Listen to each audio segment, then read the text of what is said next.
سؤال بنتسأله كتير في رسائل الصفحة وكمان في التعليقات. ايه نوع الكحل اللي بتحطوه في عينيكوا؟ ان كنت انا او هبة نور بتحط كحل نوعه ايه؟ احنا الاتنين بنحط كحل ان ماتك. اوكي.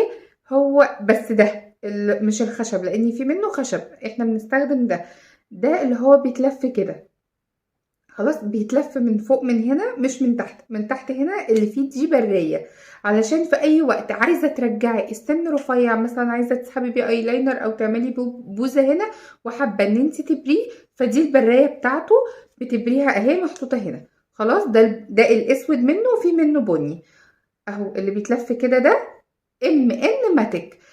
ووتر بروف، حلو جدا، سواده زي ما انتم شايفين سواده حلو قوي، مش عارفه برقت لكم كده ليه، ما تخافوش. سواده حلو قوي.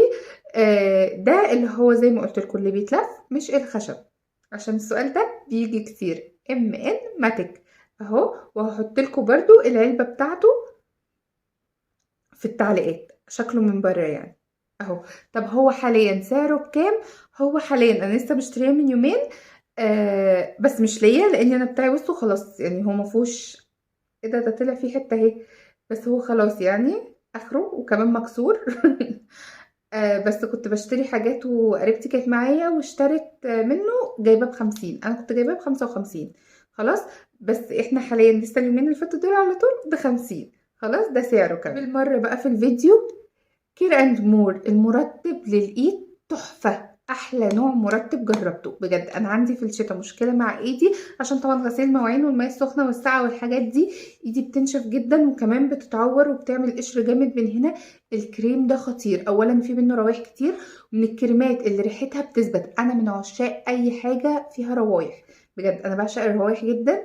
ف من الكريمات اللي ليها ريحة مميزة وحلوة وثابتة في الايد.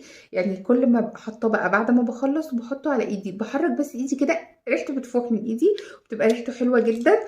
هو كمان ترطيبه عالي جدا جدا، بجد من اعلى الكريمات المرطبة اللي استخدمتها. انا جربت الغالي وجربت الرخيص، بس ده من اعلى الكريمات اللي جربتها. والعلبة دي ب28 جنيه، وهتقعد معاكي كتير جدا جدا جدا، وترطيبه تحفة. اسمه كير اند مور اهو، موجود على فكرة. انا جايباه من محل عادي فكان ب28.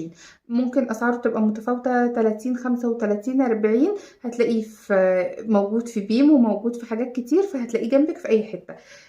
ده ريحته حلوة، في اللبني منه ملوش ريحة خالص، في منه بقى بجوز الهند وفي بتوت وفي منه حاجات كتير وريحتهم خطيرة، بس صدقوني هتدعولي على الترتيب. يلا باي.